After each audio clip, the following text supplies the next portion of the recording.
हाय, hello friend कशा आहात तुम्ही? आय होप सगळे ठीकच असतील. तर माझ्या कुकिंग चॅनलमध्ये तुमचं सर्वांचं मनापासून स्वागत करते आणि हा रेसिपी आपली स्टार्ट करते. आणि हो, माझ्या चॅनलला सबस्क्राईब करायला आणि लाईक करायला अजिबात विसरू नका.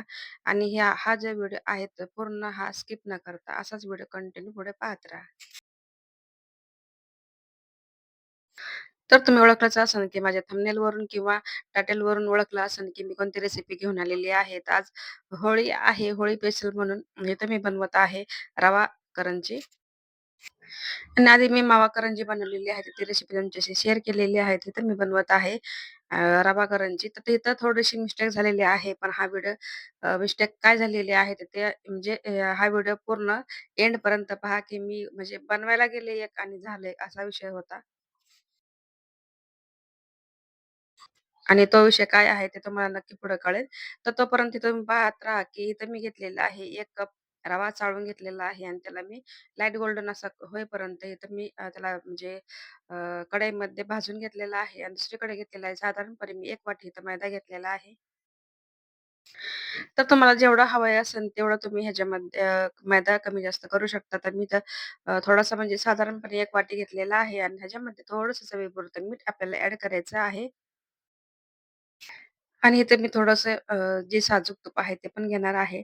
तर इथे थोडंसं मी जे आपला मैदा आहे, मैद्याला थोडंसं मध्ये एक छोटंसं खड्डा करून इथं मी चितळेचं गावरान तूप घेतलेलं आहे. तर गावरान तूप तुम्ही म्हणत असाल की वितळलेलं आहे का? त्यात गरमाईमुळं तर ते तूप आपलं एकदम वितळतं. त्याला काही गरम वगैरे करून घेतलेलं नाही. डायरेक्टली मी म्हणजे टाकलेलं आहे. तर तुम्ही पाहत असाल की आपला आधी पाणी न टाकता अशाच जे आपल्या तूप आहे आणि तुपामध्ये जे मैदा आहे ना, त्याला आपल्या व्यवस्थित एकदम मिक्स करून घ्यायचं आहे.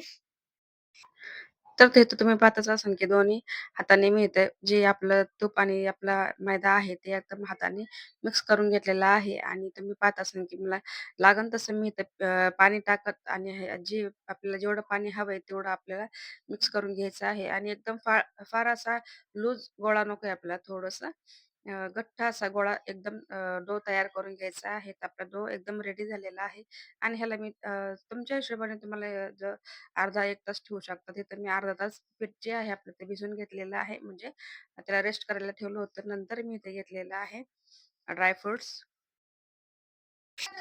तर इथं मी घेतलेलं आहे तुम्ही पाहतच असाल की काजू घेतलेला आहे, थोडेसे बदाम घेतलेले आहे, चारोले घेतलेले आहे आणि पिस्ता पण घेतलेला आहे आणि त्याच्यासोबत मी घेतलेला आहे मनुके आणि आपल्या रेसिपीमध्ये म्हणजे इलायची पण आहे आणि इलायची वगैरे जी आहे ते नंतर मी तुम्हाला दाखवणार आहे. सगळं एकत्र करून घेतलेलं आहे.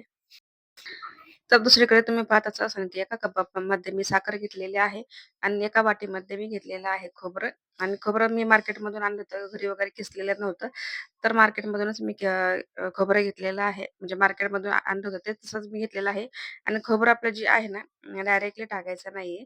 थोडंसं त्याला लाईट गोल्डन ब्राउन असं होईपर्यंत असंच त्याला ना, थोडंसं एकदम कमी गॅसचा स्लो करून गॅस त्याच्यावरती थोडं आपल्याला भाजून घ्यायचं आहे.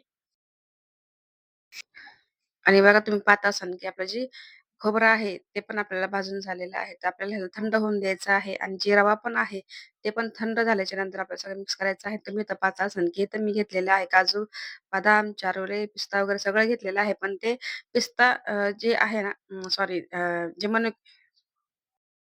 चारोले आणि मनुके तसेच ठेवलेले आहे. पण इलायची वगैरे जी काजू बदाम आहे, पिस्ता तर त्याला मी खलबत्त्यामध्ये कुटून घेतलेले आहे आणि आपला जे रवा आहे, जे भाजून घेतल्याच्या नंतर एकदम थंड झाल्याच्या नंतरच हे सगळं मिक्स करायचं आहे. जेणेकरून आपण जर साखर वगैरे टाकली तर त्यामध्ये वितळू शकते. तर ते लक्षात ठेवून थोडंसं आपलं जे खोबरं वगैरे आहे आणि साखर वगैरे आहे त्याचं लक्ष द्यायचं आहे.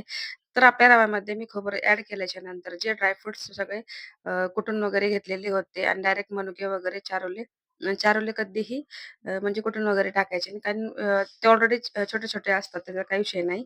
आणि नंतर तुम्ही पाहत असाल की सगळे मी ड्रायफ्रुट्स, रवा, खोबरं मिक्स करून घेतल्याच्या नंतर इलायची वगैरे आणि शेवटला लास्ट म्हणजे मी टाकणार आहे साखर.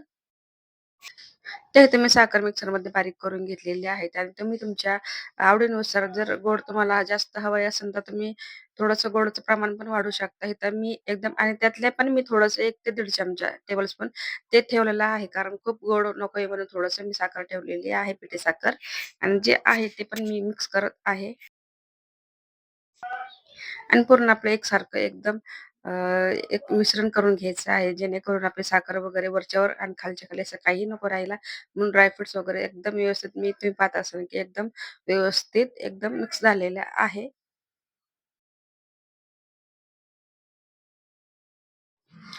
आणि जे आपला करंजीचं जे म्हणतात ना सारंग ते तयार झालेलं आहे. तर दुसरीकडे मी लागण तेवढंच एका वाटीमध्ये सारंग घेतलेलं आहे आणि दुसरीकडे थोडंसं दुधाचा थोडीशी दूध ॲड करून आपल्या म्हणजे जे सारंग आहे त्याच्यामध्ये ॲड केल्याच्या नंतर मी ते मिक्स करून घेत आहे. ज्यावेळेस आपण करंजीमध्ये भरवतो त्यावेळेस फुटायची शक्यता जास्त असते आणि आपण जर थोडासा दुधाचा वापर केला तर नंतर करंजी खूप अशी सॉफ्ट पण होते आणि टेस्टी लागते खायला. तर तुम्ही तर पाहत असाल, की माझी काय मिस्टेक झाली होती. तर हे तर मला बनवायची होती, अशी लाटून बनवायची होती. तर इथं मी डायरेक्ट नंतर विचार केला. डायरेक्टली म्हणजे हा व्हिडिओ मी शूट नाही केला. म्हणजे डोक्यातच नव्हता हा. नंतर मी पोळे लाटून घेतले 4 एकावरती ठेवून त्याच्यावरती साठा तयार केला. कॉर्नफ्लॉवर तेलामध्ये आणि एकावरती एक सगळं ठेवून लेयर नंतर लाटून कट करून घेतल्याच्या नंतर असे आपले जे पेढ्याला तुम्ही लेयर पाहत असाल, तर लेयर असे आलेले आहे आणि माझ्या डोक्यात नव्हतं, की मला ही रेसिपी बनवायची आहे ते.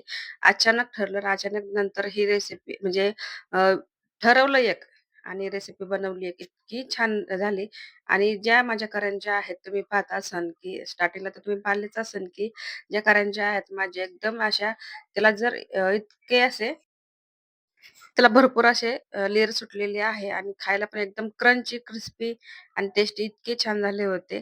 आणि अचानकच म्हणजे व्हिडिओ असा डोक्यात नव्हता की मला बनवायचा होता म्हणून लक्षातच माझं आलेलं नाही. आणि डायरेक्ट लाटताना हा मी व्हिडिओ शूट न करता डायरेक्ट मी तुम्हाला दाखवलेला आहे. आणि त्यातच व्हिडिओ माझा खूप मोठा झालेला आहे. तर त्यासाठी मी आता तो व्हिडिओ स्किप केलेला आहे. नंतरच्या वेळेस मी तुम्हाला नक्की हा व्हिडिओ शेअर करेन. आता इथे तुम्ही पाहत असाल की जे आपले करंजी आहे, ते म्हणजे रव्याची करंजी जी आहे, ते बनून झालेले आहे आणि तेल आपलं नॉर्मली तापवून घेतलेलं आहे आणि तेलामध्ये ज्यावेळेस मी हे एक करंजी सोडली, त्याच्यानंतर त्या करंजीला इतके लेयर सुटले, भरपूर असे आणि एकदम क्रिस्पी. तुम्ही ते पाहतच असाल की करंजी कशाप्रकारे आपण मार्केटमधून खारी आणतो ना, तशा प्रकारे झाली होती. तर त्याला मी कलर पण एकदम असा डार्क कलर केलेला नाही, एकदम लाईट. जसं आपण मार्केटमधून खारी आणतो ना, त्या पद्धतीने आपली ही जी करंजी आहे तशी झालेली आहे. सगळ्यांना आमच्या घरात खूप खूप आवडली. आधी पण मी रव्याचे बनवले होते, पण पहिल्यांदा मी मैद्याचे बनवलेले आहे आणि मला असं वाटलं नव्हतं, की मी हा व्हिडिओ म्हणजे मी बनवण म्हणून आणि नंतर मी असं ज्यावेळेस मी करंजी लाटायला घेतली, त्यावेळेस माझा निर्णय चेंज झाला. नंतर मी डायरेक्टली ही रेसिपी बनवली आणि मला वाटत नव्हतं की होईल का नाही म्हणून आणि नंतर ही खरंच खूप छान झाली. नक्की तुम्ही पण नक्की ही रेसिपी ट्राय करा आणि मैद्यापासून शक्यतो मी रव्यापासून बनवत होते, पण खूप म्हणजे त्याला दिवस जायचा आणि खूप छान बनायचे. पण हे पण तशीच झालेली आहे. त्याच्यापेक्षा छान म्हणला तरी हरकत नाही. खूप छान झालेली आहे आणि बाकीच्या ज्या करायच्या आहेत ते पण मी अ, ब फटाफट तळून घेते आणि तुम्ही ह्याच्या आधी पण पाहिलं असेल की मी अशा प्रकारे ही करंजी बनवली होती. आणि आता तुम्ही पाहत असाल की मी ही अशी करंजी बनवलेली आहे. तर कोणती तुम्हाला कोणती करंजी आवडली आहे ते पण मला कमेंटमध्ये सांगू शकता. तर आपल्या जे आहे करंज्या सगळ्या एकदम बनवून तयार झालेल्या आहेत. तर तुमच्यासाठी मी एक व्हिडिओ शूट केलेला आहे. तर तो म्हणजे डायरेक्ट दाखवलेला नाही. तर तुम्ही पाहत असाल की किती क्रंची, क्रिस्पी झालेली आहे की हातात घेताच आणि खातानाही एकदम तोंडात टाकले की विरघळून जायची. इतकी छान अशी आपली रवा करंजी बनवून तयार झालेली आहे. होली स्पेशल आपली करंजी बनवून तयार झालेली आहे. एकदम क्रंची, क्रिस्पी आणि एकदम स्वीट अशी बनवून झालेली आहे. तर तुमच्यासाठी हा व्हिडिओ पण शूट केलेला आहे. तर तुम्ही तर पाहता असाल की एकदम मी ही इथं एक करंजी आहे तोडून पण दाखवलेली आहे आणि हा मी इथं व्हिडिओ एंड करते. आणि हो ज्यांनी माझा व्हिडिओ पाहिला असेल तर त्यांचा मनापासून आभार मानते आणि हा व्हिडिओ आवडला असेल तर माझ्या व्हिडिओला लाईक करा, चॅनलला सबस्क्राईब करायला अजिबात विसरू नका. भेटूया नेक्स्ट व्हिडिओमध्ये. तोपर्यंत स्वतःची काळजी घेता. सर्वात महत्त्वाचं खात राहा. बाय.